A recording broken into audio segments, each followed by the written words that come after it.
প্রচারের শেষ দিনে দাঁতনে ধুন্ধুমার, বিজেপি প্রার্থী আহত। দাঁতনে বিজেপি প্রার্থীর প্রচারে হামলা চালানো হয়েছে এবং গাড়িতেও আগুন ধরিয়ে দেওয়া হয়েছে বলে অভিযোগ। বিজেপির মিছিলে হামলার ঘটনা ঘটে, পরপর বাইকে আগুন ধরিয়ে দেওয়া হয়।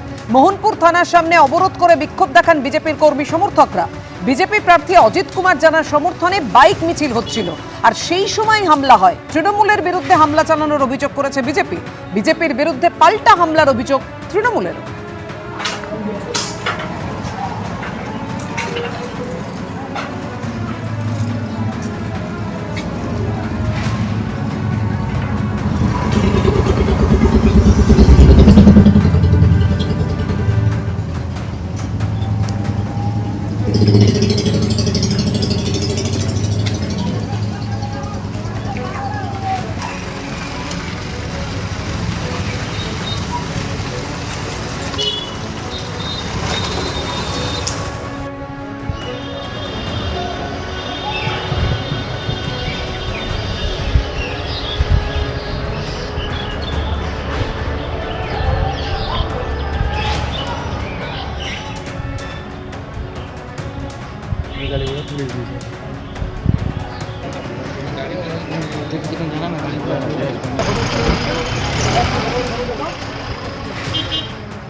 যে র্যালিতে শুধুমাত্র দুটো গাড়ির পারমিশন ছিল, সেই র্যালি যখন প্রায় 6টা গাড়ি এবং প্রায় 80-85টা মোটর বাইক নিয়ে বেলদা থানা এলাকা থেকে আমাদের মোহনপুর থানা এলাকায় ঢোকে, দুটো পলিটিক্যাল পার্টির মধ্যে বিবাদ শুরু হয়।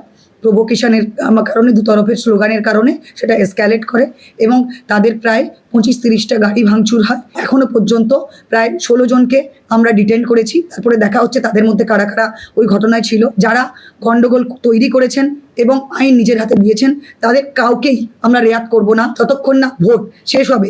এই এলাকা যাতে শান্তিপূর্ণ থাকে, বাইরের কেউ যেন এলাকায় ঢুকতে না পারে, কোথাও কেউ যেন প্রচার করতে না পারে এবং কোথাও কেউ যেন কোনো থ্রেট করতে না পারে, সবাই যেন পিসফুলি ভোট দেয়, সেই চেষ্টা আমরা করব।